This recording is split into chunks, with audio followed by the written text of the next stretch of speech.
David, thank you for joining us. I know you're in the middle of just nonstop things happening in the world, and producers probably knocking on the door, and show notes and new advertising campaigns. This is probably the most frenetic period, with a couple months to go towards the election. How do we find you today? How are you doing? Doing all right. Definitely getting busy. Every 2 years it comes back around again, and as we all know, this is going to be a busy year. But thanks for having me. Glad to chat about our workflow. I appreciate you coming here. So let's get started. From a media production standpoint, what makes political advertising different from standard broadcast or live production? What are the challenges in particular you're facing? So I think political is tough for a couple of reasons, and with the big disclaimer that I have spent my entire career working in political, but uh, we have really tight timelines. That's always been the case, and it is getting more so, I feel like, as time goes on. Um, the bulk of our work happens in this 4 month stretch that we've already embarked on. During this time, our company, which, as you mentioned, we're a smaller post house. We've got about five full-time staff editors, a couple of audio engineers, but we staff up significantly during the season. And over the course of these next few months, we're going to produce at least 500 video spots, hundreds of radio ads, working 7 days a week, almost around the clock. And as time goes on, some of the challenges that we have technically, um, camera formats, storage, and all that becomes harder and harder to deal with as we move to higher resolution formats and a higher bit rate and all that stuff. But the other challenge comes just from the production side. We used to do everything on VTRs and have to do dubs that we shipped out via FedEx to all these stations, and now you can deliver digitally, and you can use Extreme Reach to deliver at any time of the night, right? It doesn't matter. There's no cutoff, so to speak, anymore. And so trying to meet client deadlines to hit, national news networks, which, as we know, is on a 24-hour cycle, or digital ads have really changed our workflow. The need is to be responsive to clients' desires to get this stuff out as soon as possible. And the closer we get to the end of our season, the greater those demands are as our client has to be responsive to events in the news cycle and things like that. So it's really important for us, regardless of where our employees are located, to be able to cater to those needs of the client as soon as possible with as little waiting time and transcoding time or delivery time or whatever it is. As it seems, the elections just get busier and busier. So, what are some of the changes you've made recently to your IT infrastructure that allowed you to be more responsive to some of the customer projects that are coming in today? Our company, like so many others, had to deal with the changes that COVID-19 brought around.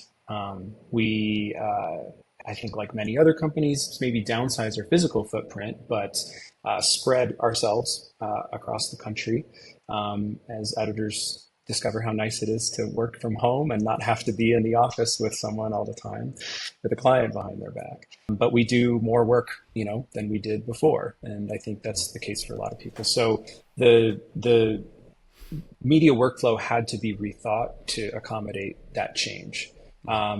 There are a number of great tools out now, a number of great cloud-based workflows that facilitate this kind of thing. But we have clients that still prefer to come in and work in the office and sit in a room with someone and give notes in person. And so we have to support a hybrid workflow. So that was kind of a challenge getting used to that. It's a lot easier when you have everyone in the same building working off of one server. When you start to have to move things around, stuff gets complicated.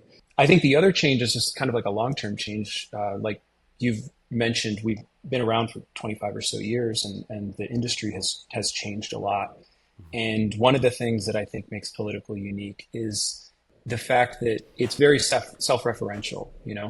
I don't think there are many other kinds of media where the client has to go back to their footage so frequently. I mean, this happens. I mean, it happens in, I think, other, ad agencies and stuff might understand this, but for political, it's really important to always have access to the stuff you shot last cycle and even a few years ago, and archival footage and whatever you might need, because these people's careers span decades, and that's a real advantage for our clients to be able to offer that. So it used to be they'd walk in with a box full of tapes and we'd have to go, and someone would have to go through and pull that stuff out. That switched to hard drives at a certain point, which were a little easier to manage, but there was always that element of being able to find what the client needs. And that's really, I think, a void that we filled. And so that shift to remote work made that a lot more difficult. That was a different kind of problem, not even the editing piece, but being able to offer those same media management services and meet the demands that our clients have now in this kind of like fully remote age.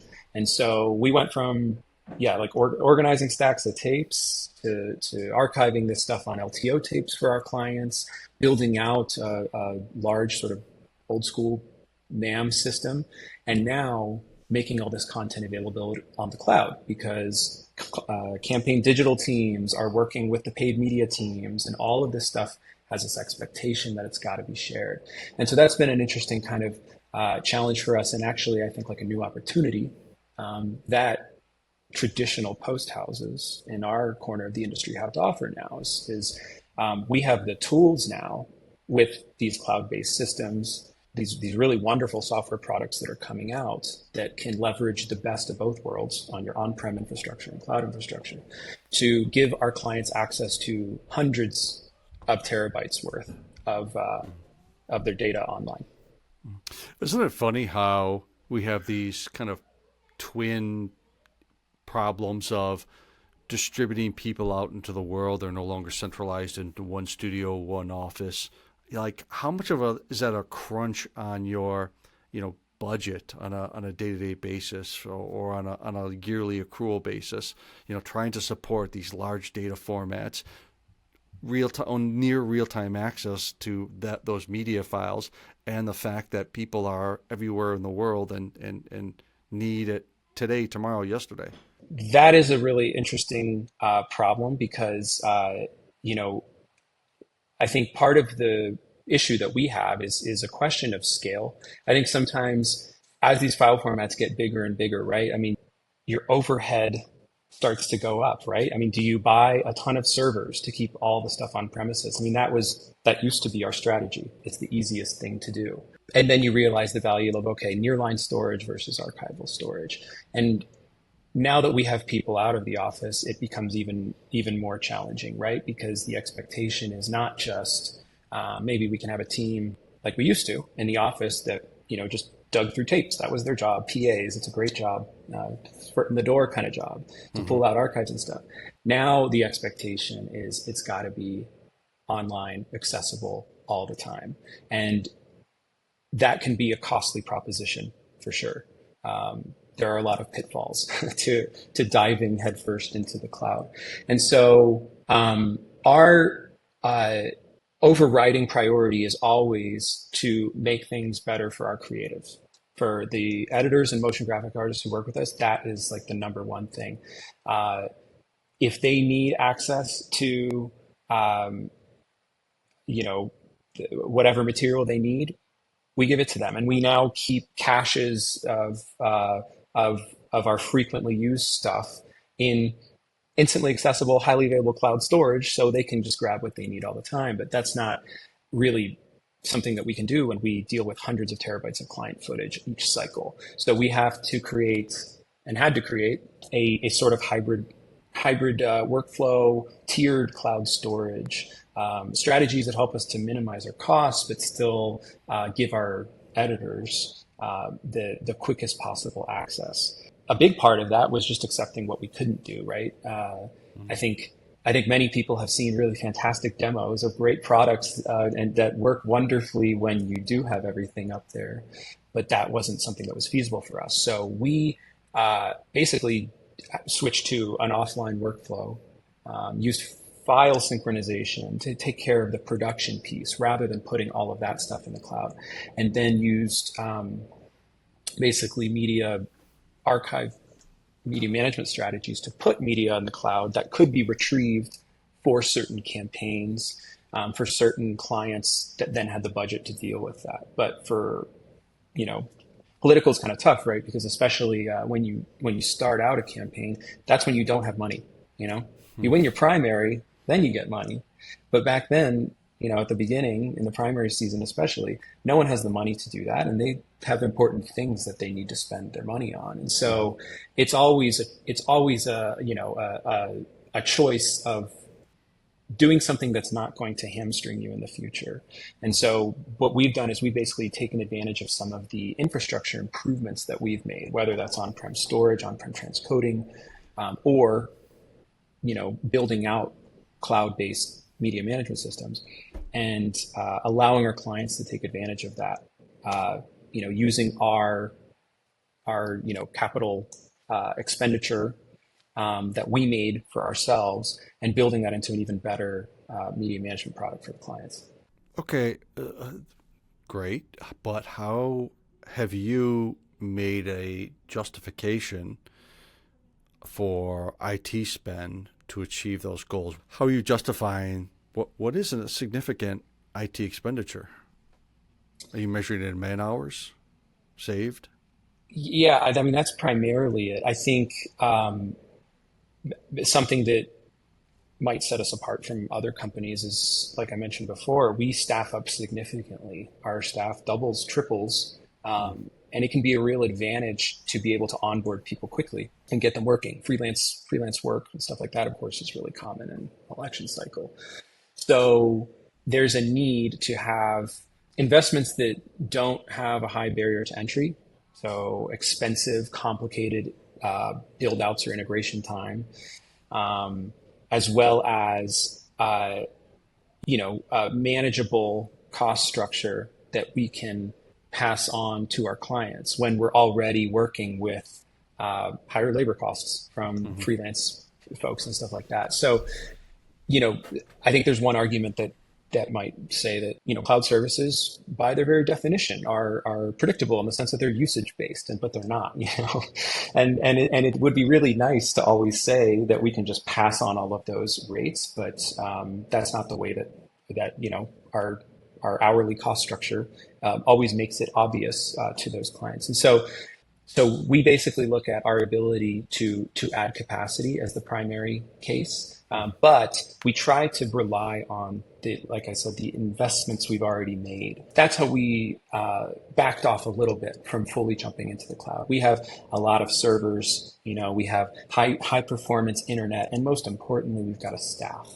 And sometimes it's a lot easier to use that manpower to change your processes a little bit, to do something that might not be as slick, but allows us to kind of manage those costs a little bit better. So we've actually do a lot of things that can kind of be cost sinks. Footage transfer is one of them. I think a lot of people have worked with Aspera or Signient or services like that. They're pretty expensive. They work great, but there are other ways to do it, and that's something that we've kind of fell back on. For instance, we use a combination of things. We use Resilio. We use Massive. We use either our own infrastructure, like our own sync infrastructure, or a simple service like that to move stuff around.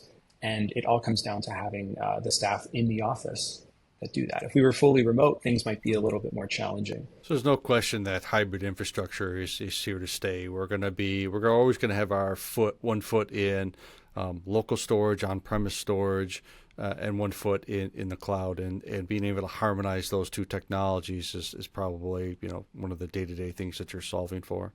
Yeah, I mean, it's like I said, just from the workforce standpoint, it's great, and our editors are pulling repeated over 12-hour, 14-hour days, and so being with their family and stuff is something that we're really glad that we're able to offer. But there are things too where we can work faster and we can work smarter with a hybrid infrastructure. If we have to receive footage really quickly, we have ways to do it now that we didn't before. If we have to have staff on site to go through archives. Like I said, some of these client archives span back decades. We have that too. And so our editors are jumping between clients and they're jumping between spots. And our support staff in office has been something that's really important to that. So having a common file structure in the office and out of the office is something that we found early on was really important. And we actually probably, numerous times this cycle, have a situation where an editor is actually flown out to work in person with an important client. And so eliminating that, few hours of getting yourself acquainted is great. Everything that they have at home, they have in the office. And we do that with Resilio. We do that with basically, we have outfitted our editors with tremendous amount of storage on their end. So we aren't shy about sending them high res material, terabytes of it if they need it. Our main project directory is shared with all of our staff editors at all times. So if they have to move from one thing to another, there's no lag to download assets or anything like that, or pull anything off the cloud. It's all right there. David, tell us about one of your biggest projects and how did you deliver it on time? Was it based on just the amount of files, the amount of people working on the project? What was that really, really big, hairy, crazy project? We've had a lot of challenging projects, but I don't think any of them hold a candle to 2020, which was a presidential campaign that we got asked to work on. It feels like a long time ago now, but definitely summer of 2020 was a pretty crazy time. And this campaign no longer had the option to have all of their media management staff in an office together due to the pandemic. And so we got asked to sort of help and serve as a repository for this data and set of hands who could distribute this to all of the companies that they were working with. And that was really challenging, not only because we were trying to figure out what the heck we were going to do with our own workflow, but we suddenly had hundreds of terabytes to deal with, multiple shoots coming in every day from all around the country, testimonials, speeches, just B-roll shots, drone shots of key environments in all these key races. We had to make some quick adjustments to our workflow, one of which was a lot more storage, and then had to deal with sort of the workflow piece for how we were going to manage this. Some of that was just building up staff on site to process these drives. We were using this campaign's media management system, which was a help for sure, but meant that we ran into some unexpected challenges like transcoding capacity. They were using a cloud-based MAM that required on-site transcoding. We needed more capacity for that, and then soon realized it was really, really difficult to buy computers or anything like that due to COVID supply shortages. And so I think the biggest part there was just going by the seat of our pants, figuring out how we were going to get this done. And so what we did is basically just pulled together all the workstations in the office, made our own sort of distributed transcoding system to get all this stuff up there. And then round the clock, we're feeding out footage to editors working at a variety of really excellent post houses all across the country. So we were basically doing the online step for this entire campaign's media campaign. But there were some really demanding sorts of requirements that we had never seen before. Speeches, when you get up to that level, speeches become really important. You're cutting material from a speech that needs to go out immediately. I think a lot of people probably have been in this situation before where, it would be really nice if my requirements were communicated to everyone down the line, but that doesn't always happen. And sometimes you get a nightmare format. We got this one. It was Sony. It's the Venice highly compressed RAW format, XOCN LT. And we're a Premiere house, and back then Premiere didn't have support for the format at all. And so that means Media Encoder can't transcode it. And Resolve was the only thing that could do it. And even on our fully spec Mac Pro, it was going at under real time on Resolve. So some things you can't get around is my point. But the footage looked great. It looked great when it finally came out, Yeah, or yeah, we had to do a web spot for them that yeah. was it was cut from a speech that that was ripped from a web rip, and that's one of those things where it's Mm. like you don't realize what happens when you don't have a constant frame rate, and if your solution for recording this stuff, the person who recorded it, of course, made an error, and how do you do proper audio mix and all that stuff if there's a variable frame rate? Was audio out of sync with video? Yeah, it drifted. It was basically a Yeah. time code drift. It was, and of course, this was like 3 a.m.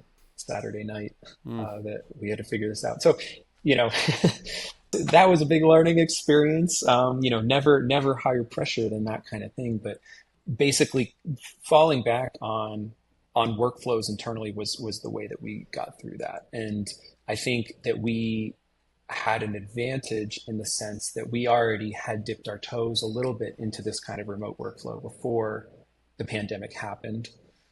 We had a remote office, and we used Resilio file syncing, the sync product actually, to connect this office with ours. And through all the bumps along the road in the prior years, we'd figured out most of that. The way to do an effective uh, ingest and transcode and sync Hmm. sort of process helped us when we went from doing, maybe a few terabytes a week to like 30 terabytes of footage a week. Since you brought up sync, yeah, and your first introduction to Resilio was through sync, how did you transition, or what led you down the path of adopting Connect and then, of course, Active Everywhere? So sync is a fantastic product, a set it and forget it kind of product. But Yeah. we realized as we went from, two sites, and we're then considering having the reality of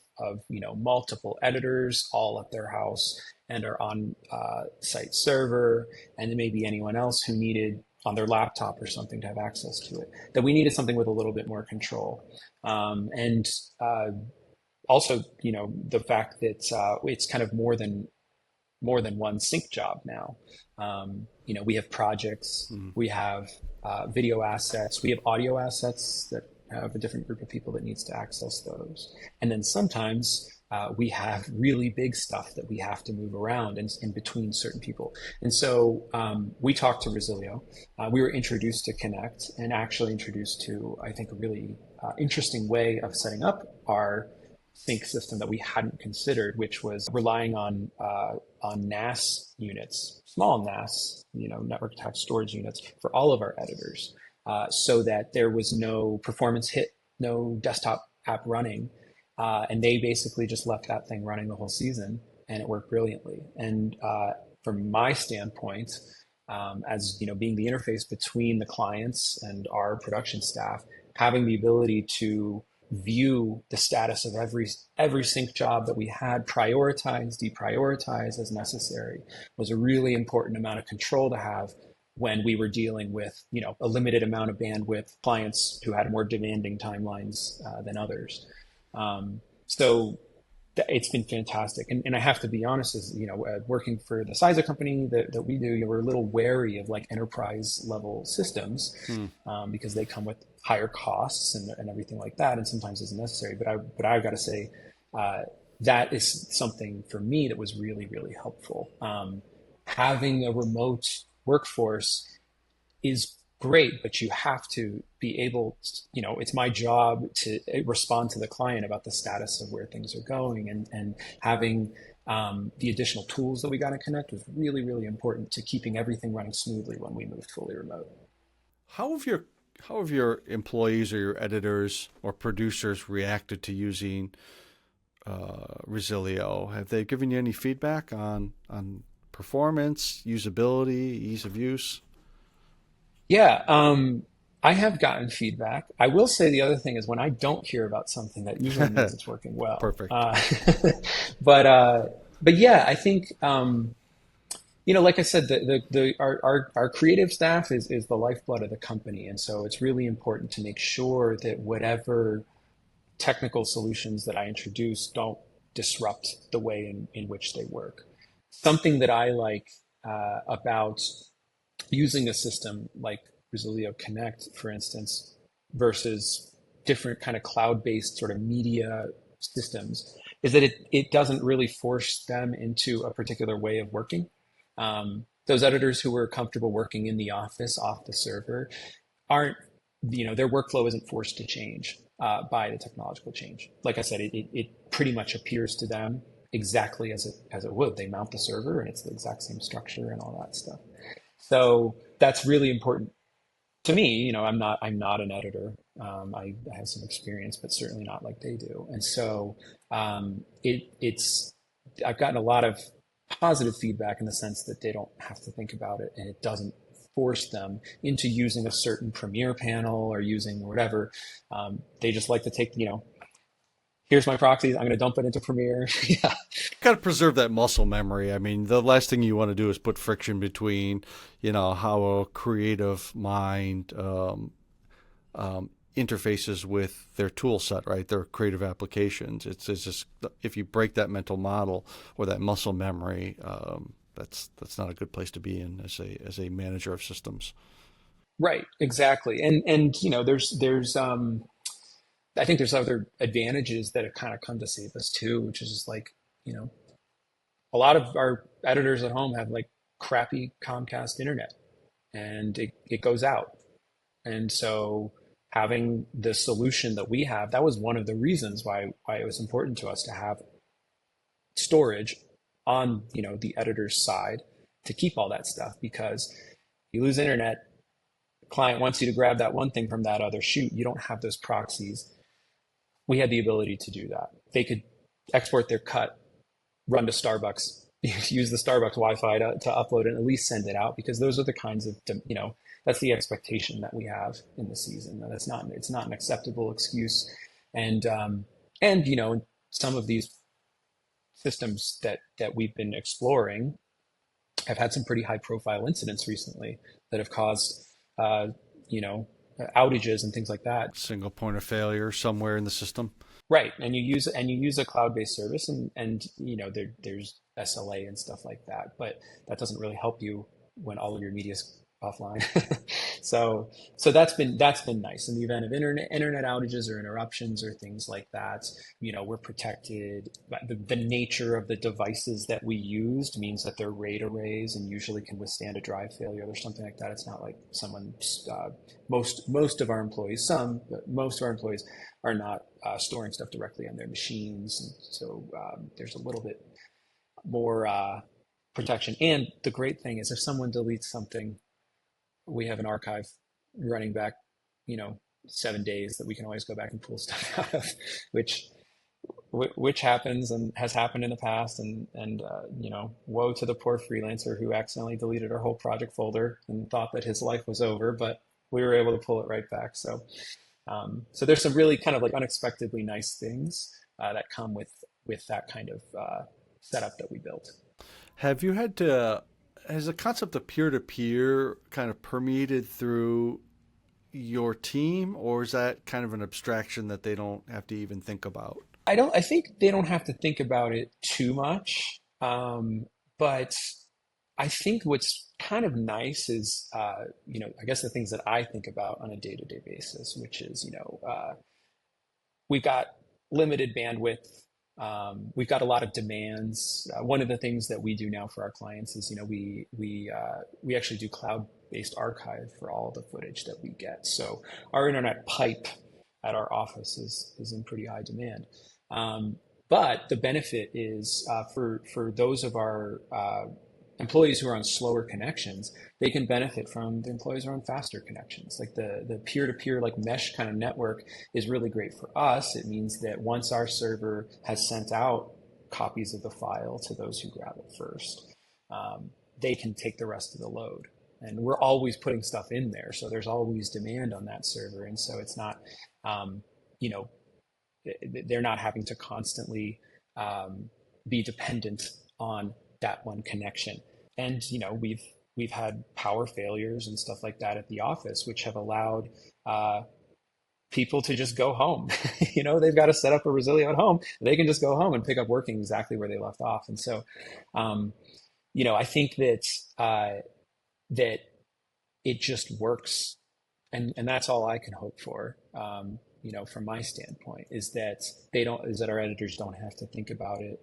Um, that that that I can answer questions. Hey, I know that drive arrived via FedEx this morning. Can you give me a sense of when it will be downloaded? Well, I get an ETA on transfers in my management console, and so that's really great. And we've tried a variety of other file transfer solutions.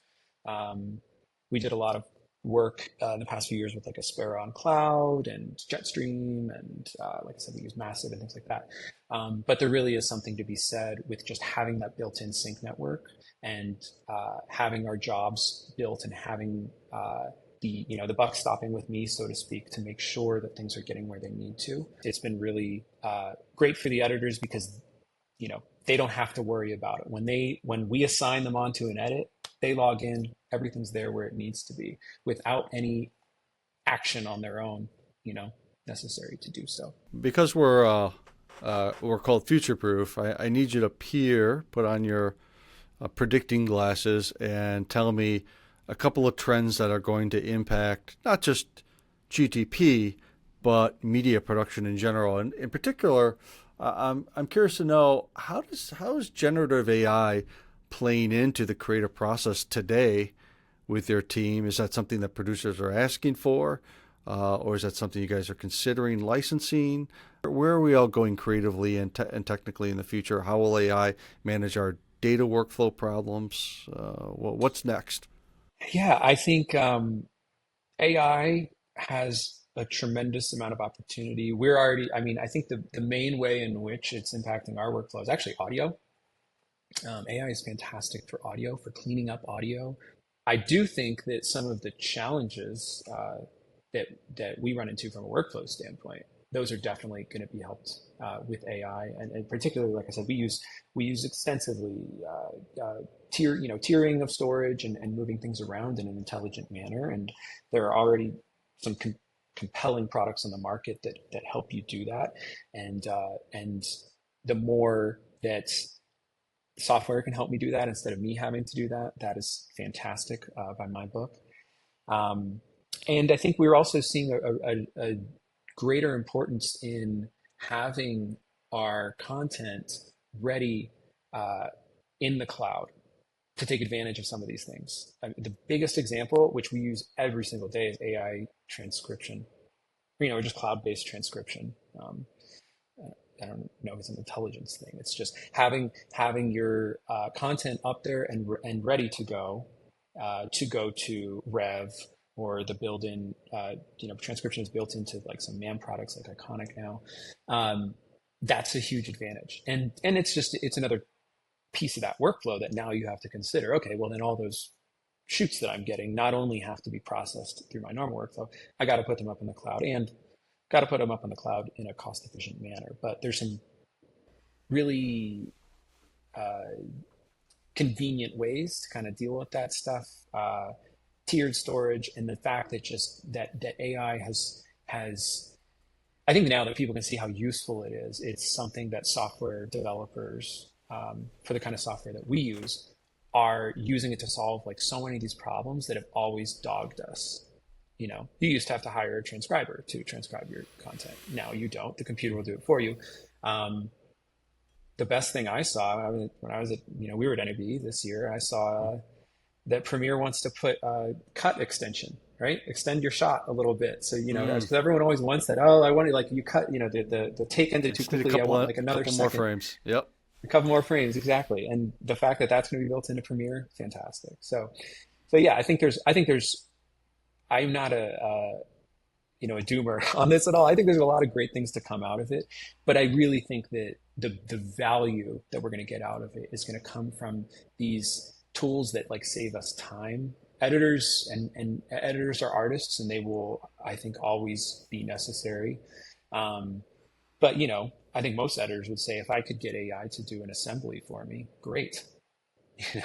That's less time I have to spend. I think it helps us be more productive. I completely agree. I mean, I look back at making the switch from cutting, cutting and pasting photos literally to having desktop publishing software and Adobe Photoshop, and then Adobe Photoshop with layers, and then all these things have been a technological progress that you could say, oh well, the art that I knew is no longer possible. Well, that's been going on for 10,000 years from the progress of different tools to help us express ourselves, and so this is a different way for us to express ourselves.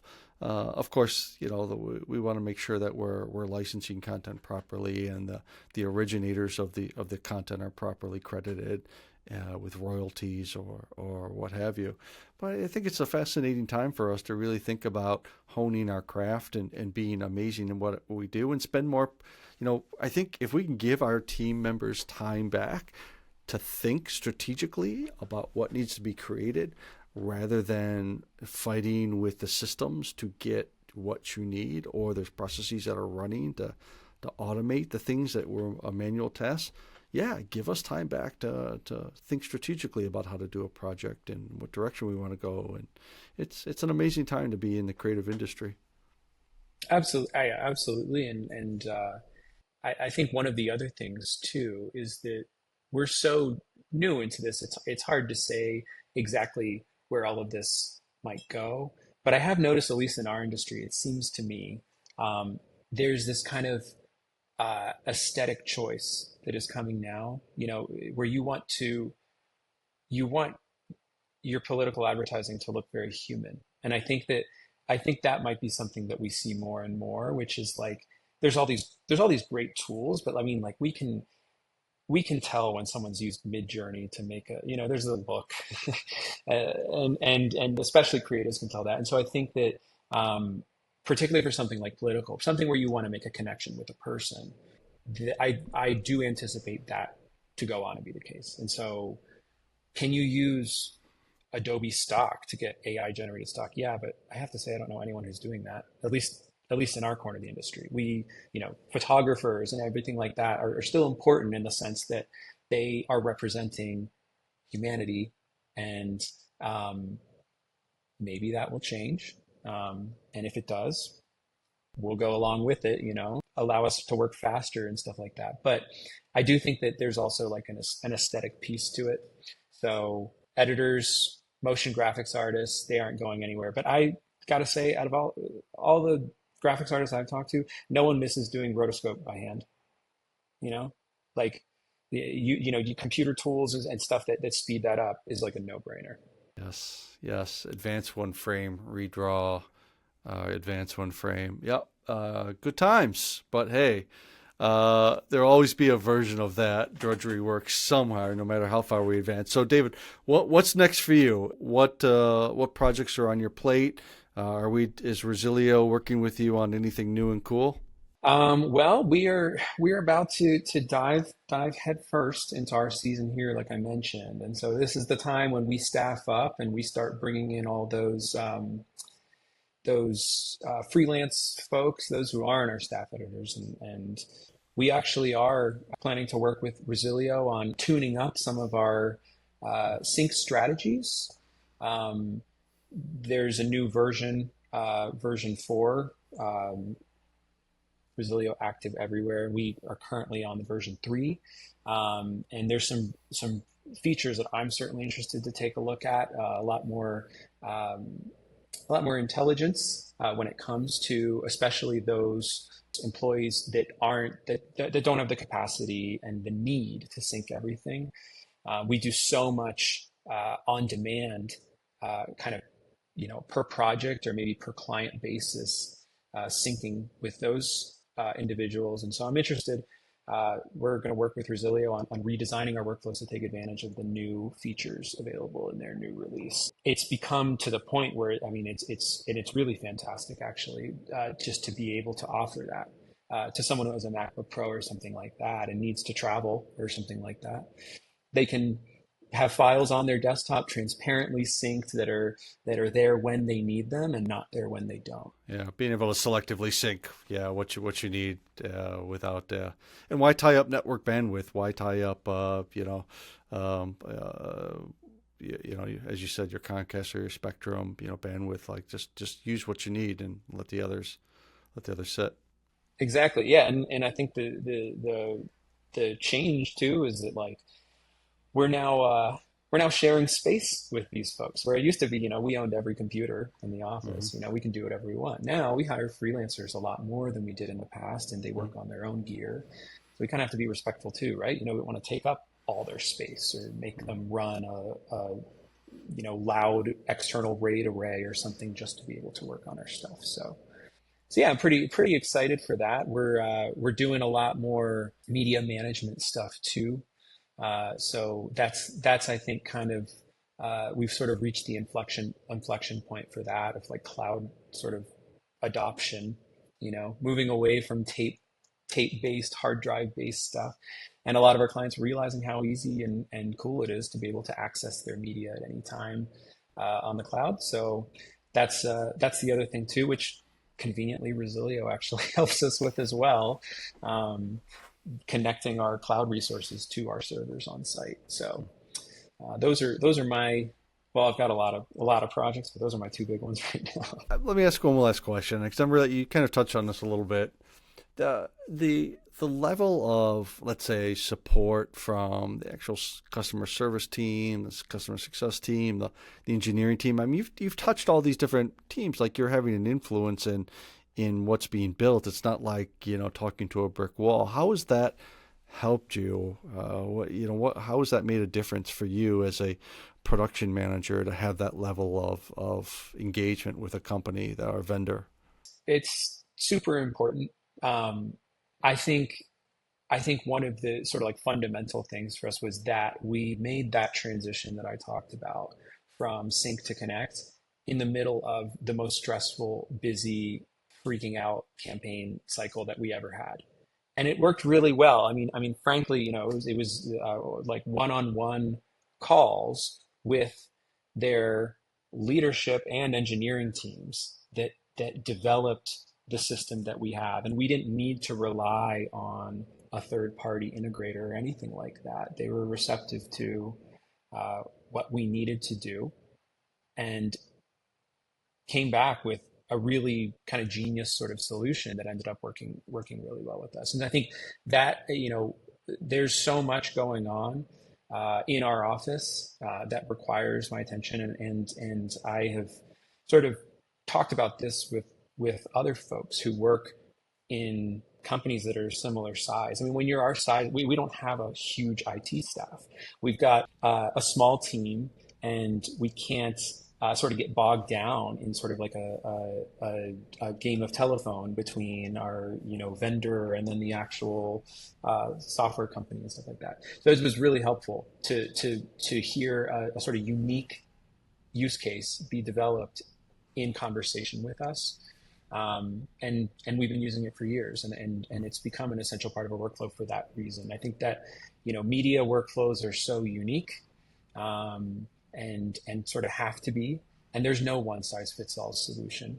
And when you're making a decision to sort of sign a contract and get licenses and things like that, you don't want to be bound to something that's going to be too inflexible down the line. And so having our customer success representative always an email away and stuff like that has been super great for me. To admittedly, I admittedly don't know a ton about file syncing stuff, but I've learned a lot in the last few years because we've been working hand in hand with Resilio to kind of design something that works really well for our super, I think, unique political editing use case. Well, I know our team has really enjoyed their experience working with the GTP team and yourself. And in fact, when I asked folks around here who should we talk to first for this series, your name immediately came up. So I appreciate everything that you've done on your end, and we're glad to make this a great experience.